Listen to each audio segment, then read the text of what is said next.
Hey everybody, welcome back to the channel. Today in the next 30 minutes, I'm going to try to boil down what we heard yesterday in the Darrell Brooks case over 6 hours. Yeah, so stay tuned for that.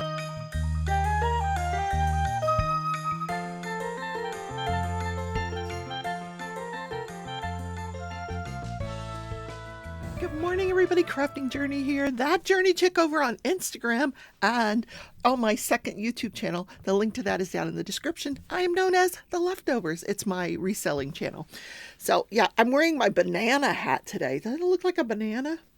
If you saw it up close, well, it's called Fruit Roll, the yarn that I use, and it is supposed to look like a banana. So, and I'm a superhero today. Where's my co-host? Not here. He's somewhere around the house.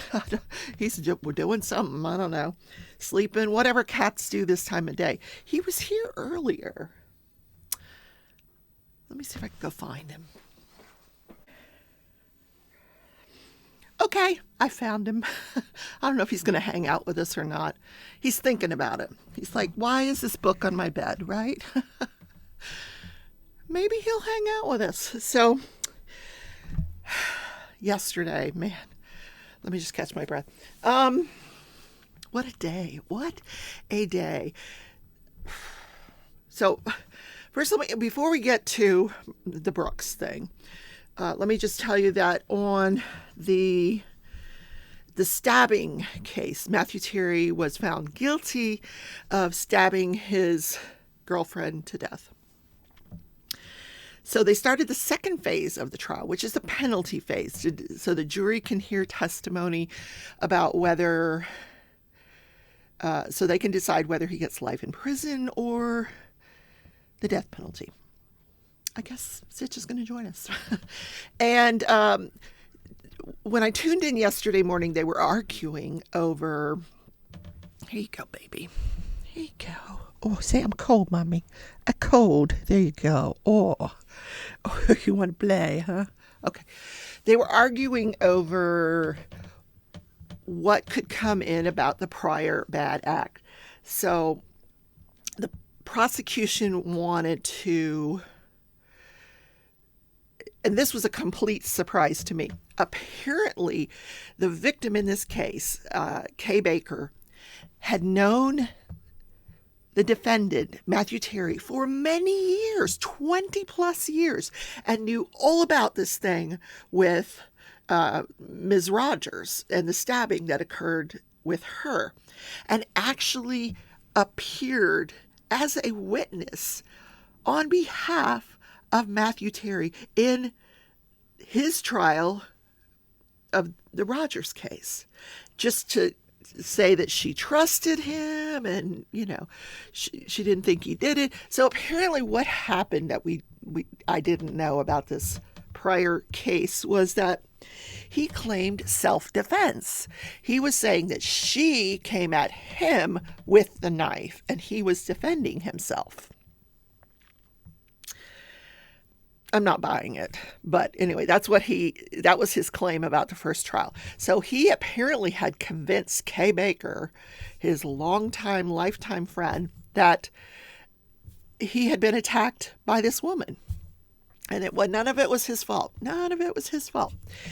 So what the judge said he would allow, because what the prosecution wanted to do and to argue to the jury was, because in a penalty phase, the prosecution has to present aggravating factors and the defense presents mitigating factors. So one of the aggravating factors they wanted to admit was that Kay Baker had this prior knowledge that he had stabbed his ex-girlfriend. So what do you think was going through her mind as he's stabbing her? She had to have been terrified, knowing, oh my God, he attacked another woman, now he's attacking me. You know, how horrendous for her. And the judge allowed it. So they made that argument in front of the jury during their opening statements that, you know, how terrified she must have been because she knew all about his prior attack, and now, oh my God, he's attacking me, and knew that her life was in danger. And chilling, very chilling. Anyway, so that's where we're at. And they put on the stand, the first witness was the medical examiner to testify about, she had already testified the cause of death, the manner of death, all that stuff during the trial. So now they had her on the stand to testify how much pain Kay Baker would have been in from all of those wounds.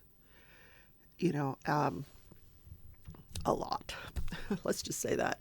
So I'm not sure where we're at with us because I didn't go back to the trial at any point yesterday. So I'll try to catch up on that today to bring you that testimony, keep you up on what's going on over there. So also in the George Wagner case, that George Wagner IV, he's accused of murdering 8 members of the Roden family with his brother Jake, his father Billy, his mother Angela, the 4 of them. Angela, did all the planning with Billy and Jake, according to George. George took the stand yesterday, yes, in his own defense. And according to him, he never took part in any of the planning. He didn't know anything about it. Nobody had ever talked to him about it, which I find it very strange. This was a very, very close-knit family. And for him not to have an inkling that this was going to go down, it had been planned for months. But he's like, nope, didn't know anything about it. He didn't find out about it till the next morning. But he was really throwing his family under the bus in his testimony. He said he was raised by Billy to know that his motto was just, you can do it, just don't get caught. Whatever you do, just don't get caught. And you don't steal from people or individuals, you steal from corporations, thus the arson and the all the insurance fraud. And this is the way this kid was raised. It's very frightening.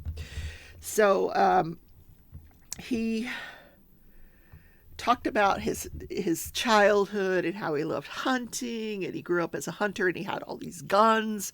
And why did you have so many guns, George? Because I collected them. I would buy them, sell them, trade them. He said he would sell a gun for a used car. Then he would take that used car and take because he was also a mechanic, he would take the whole thing apart and sell it all for parts and make a profit. And then he would buy more guns. And so this is what he would do. So with respect to that whole, he said he didn't find out about the murders till the morning after. He got up that morning, he goes to get a cup of coffee, and everybody's in their usual spots. And he said Jake was kind of moping around on the couch, but Jake tells him, no, you don't have time for coffee. We got to go do, I don't know what it was they were doing anyway. So while they were doing whatever it was they were doing, which was work related, they are hearing about these murders. And George said it really upset him. They go back home. He gets on his 4-wheeler. He goes out into the woods to his happy place or his serenity place. And he spends some time out there to calm himself down because he was so upset about this. And he was convinced that the rumors were that his family had done this, and he thought that they were being framed by the Bureau of Criminal Investigation. The BCI people were trying to frame his family, and he just,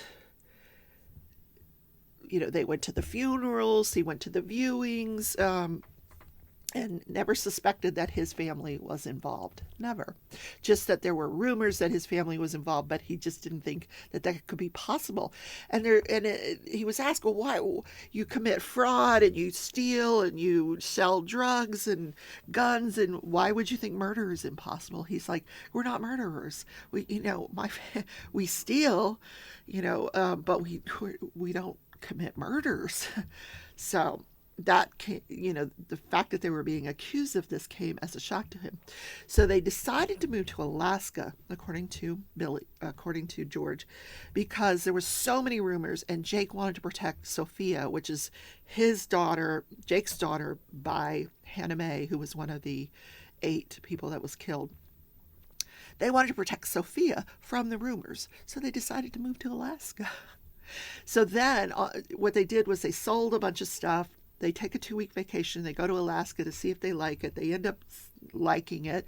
On their way back to pack up the rest of their stuff and move to Alaska, they're stopped by BCI at the border, and they're interrogated. Each one was interrogated separately. And George was interrogated, and he maintained, I don't know, I don't know what you're talking about. He was shown the Walmart receipts. He was shown some other stuff, and he's like, I didn't have anything to do with this.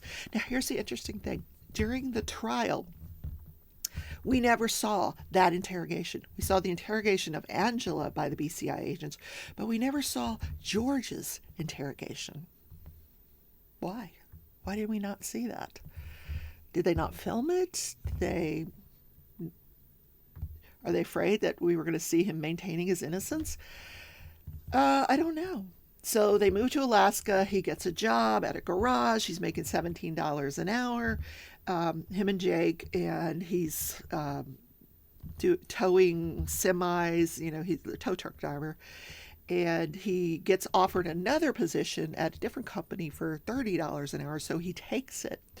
And apparently it was the garages were competitors, and the one garage that he left said, hey, good luck, but you're going to get laid off when winter comes.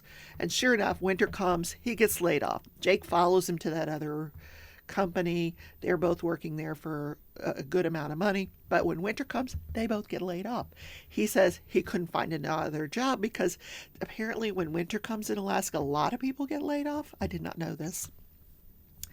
So they had no jobs, so they decided, okay, we're gonna move back to Missouri. So they end up back in Missouri. Now, this is kind of where the testimony left off. He's still on direct examination by his attorney. But the cross-examination should be very interesting, I would think. I may put that on today just to sit and listen. But I still have anxiety over yesterday. So I may not. I think I need a day off from it. As you can see, I got my diamond painting back out because after sitting through 6 hours of what we sat through yesterday with the sentencing hearing for Darrell Brooks, it was a very long day, very emotional day. And then I had a live last night where I was supposed to be working on this miniature. And honestly, and I hate to admit this, I'm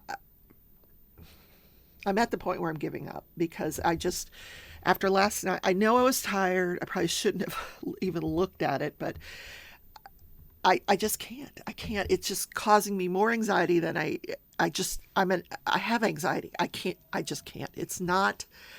When you're crafting, it should be relaxing. It should be something that you enjoy, that you love, that's helping you cope with life. I mean, that's why we craft. We were all joking and said someone should have bought Darrell Brooks a diamond painting or taught him how to crochet. So I put it away. I don't know if I'll ever get it back out again. Honestly, it's my event with Tia's Crazy Craft Addictions and Crafts with Crashly, but I can't. I can't right now. We'll see if I get it back out again. But I had to get out the diamond painting because this to me is anti-anxiety, and I sat this morning and got caught up on the Wagner case, and anyway, that's where we're at. So let's talk about yesterday. We're going to go down. I'm going to give you the skinny of what occurred in 6 hours. So first we hear from Darrell's mom. Sweet lady, very sweet, but she's just convinced. She wanted to talk about the mental health crisis in the country and how her son never got the mental health treatment that he needed, and he should be in a place where he can get the treatment and get the medication that he needs, and then he could live a normal life. Then we hear from Grandma, who is a minister, preaches the gospel, and she was such a nice lady. Oh my God. I fell in love with his grandma. And she is the only person in 6 hours that apologized to those victims. I want to apologize on behalf of my grandson. I don't even know if she said on behalf of him, but she said on behalf of the family. I don't know. I have to go back and listen to that. But anyway, she apologized to those victims. And then she did some scripture stuff, but then she got into the mental health thing too. He needs mental health counseling and medication, and he needs whatever. I know I'm being flippant about it, but and I it's not that I don't believe that there's a mental health crisis in this country. I absolutely do. And I have espoused that on many occasions, but we'll get more into that later. So then there was one other woman that spoke who had been a very long time friend of Darrell Brooks. And she spoke about how they would laugh and joke, and not they were like sister and brother, no relationship between them, but they would joke and laugh. And she said he's a very private person, he doesn't show a lot of outward emotion, just basically a character witness. And she too said, he needs the mental health thing. Okay, so then Darrell gets to speak, and he stands up there for 2 hours, and is trying to explain that, what you're seeing me do is not because I lack emotion or because I lack remorse. It's just how I'm coping with it. And but for 2 hours later, we were all like, help. Yeah. Make it stop. He had something to say about, I'm not going to address the prosecutor, but I'm going to address the prosecutor. His hate for the prosecutor. Why does she have to go into my past? She doesn't know anything about the circumstances of those, and it's none of her business. Mind your own business. Well, I'm sorry. Your past criminal record has a lot to do with you getting sentenced.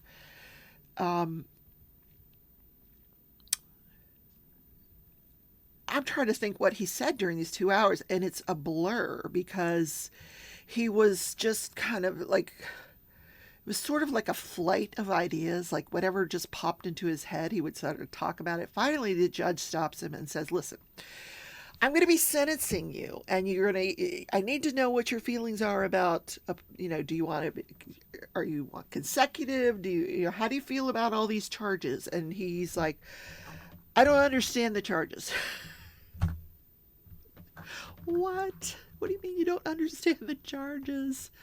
So at some point during, not while he was speaking, later on. So okay, so she redirects him 2 or 3 times to find out, what is his opinion on the sentencing, and he says he really could not articulate his feelings about that. But in the end, he just says, I want to be in a place where I can get the mental health care that I need, medication that it can be regulated. He don't want to be in prison. That's what he don't want. So after that, the judge takes a break, and then she comes back, and the first thing she does during her speech, so to speak, is address the mental health issue.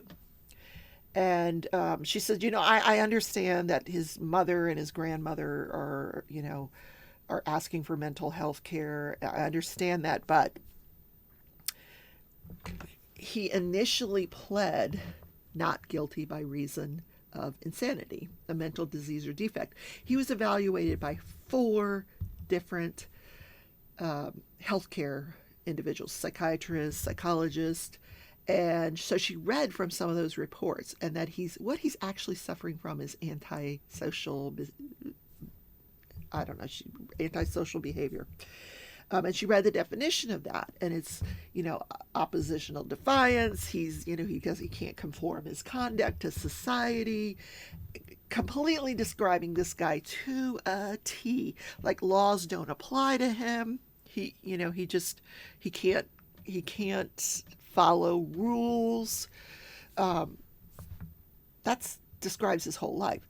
And the definition says from the time you're either 15 and older, and you go back in his criminal history, and he's been like that his entire life, where he's given a court order, he just ignores it. He's given instructions, he just ignores it. Anyway, so she goes through the psychiatrist reports, and she says, I don't for 1 second believe that you did not know what you were doing. You were angry. We saw that. And then she talked about how, there were two individuals that came to the rescue of the woman that he was having this disagreement with, his baby mama. And she says, I firmly believe that those two people probably saved her life, that you probably would have killed her. You were so angry with her that people saw you at the gas station before that. You were angry. He was angry with her because now he was out on bail for trying to run her over. And he was out on bail for that. And he was angry with her for not contributing to his bail. His mother paid it. And what the judge pointed out is, first of all, you should never have been around her. You have this pending case with her involved, a domestic violence case with her involved. You should not have been near her. But then you're angry and you just ignored everybody. You could, at any point, you could have stopped, pulled all over onto a side street. Yes, there were barricades. People would have moved those barricades so you got to get off the road. But you just decided to barrel through like people were speed bumps. Like the judge just really nailed him. And so he interrupts her at some point. He's taken to the other courtroom. And she said, in order for you to come back, because he said, I want to come back. This is his usual pattern. And she says, in order for you to come back, you're going to have to put in writing that you will abide by decorum of the courtroom or whatever. And he kept asking to come back with a written statement. And she'd look at it and she'd go, oh, nope, he didn't pledge. You're not coming back. She never let him back. And he stood up the whole time with his little sign that said objection. And he was like, so inappropriate. She's sentencing him and he's just like inappropriate. So then she goes through what she points out about the mental health. She goes, yes, I agree there's a mental health crisis in this country. As a defense attorney, I have seen true bipolar people, true, people suffering from schizophrenia. You are not that.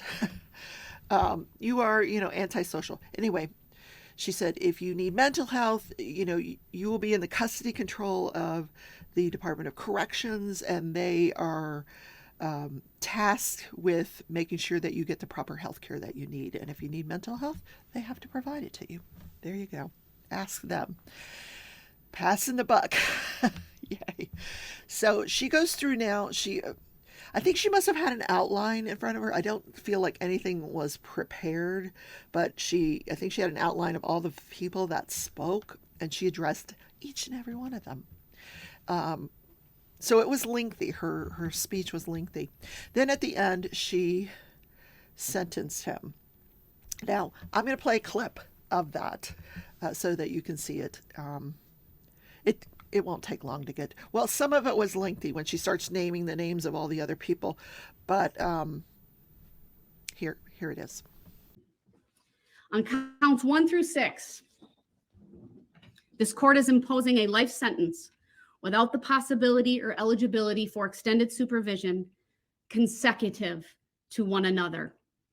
1 life sentence for Virginia Sorensen.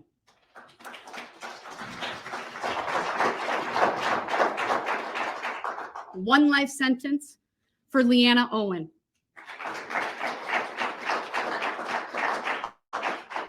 1 life sentence for Tamara Durand. 1 life sentence for Jane Kulik. 1 life sentence for Bill Hospel. And 1 life sentence for Jackson Sparks.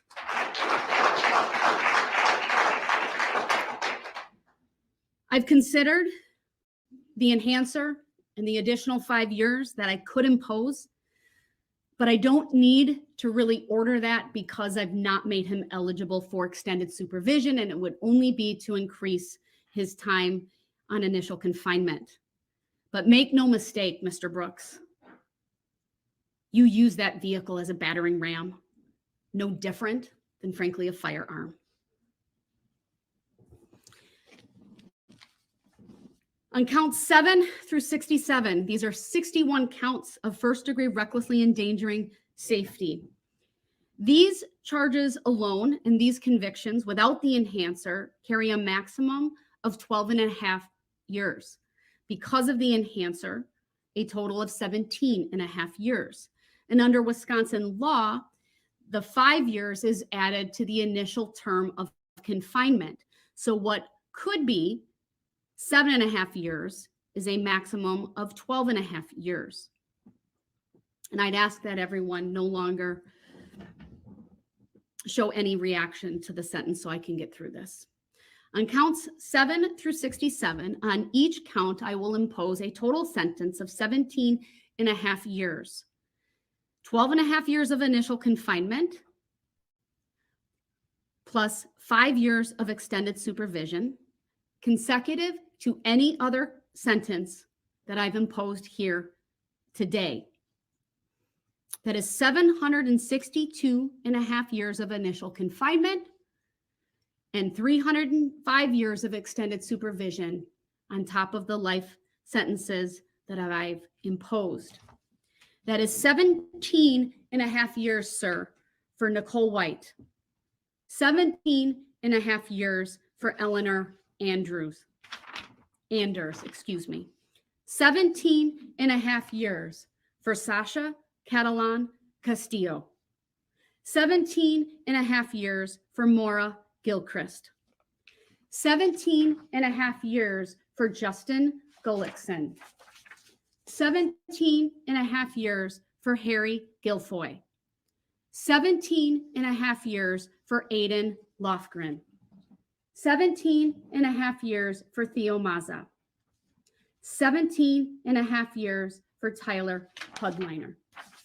17.5 years for Connor Tank. 17.5 years for Eric Teagues. 17.5 years for Adelia Maffioli. 17.5 years for Kelly Graybow. 17.5 years for Josh Craner. 17.5 years for Riley Rogers. 17.5 years for Caden Rogers. 17.5 years for Tucker Sparks. 17.5 years for Isabella Bartlett. 17.5 years for Yaritzi Becerra Montez. 17.5 years for Samantha Coelho.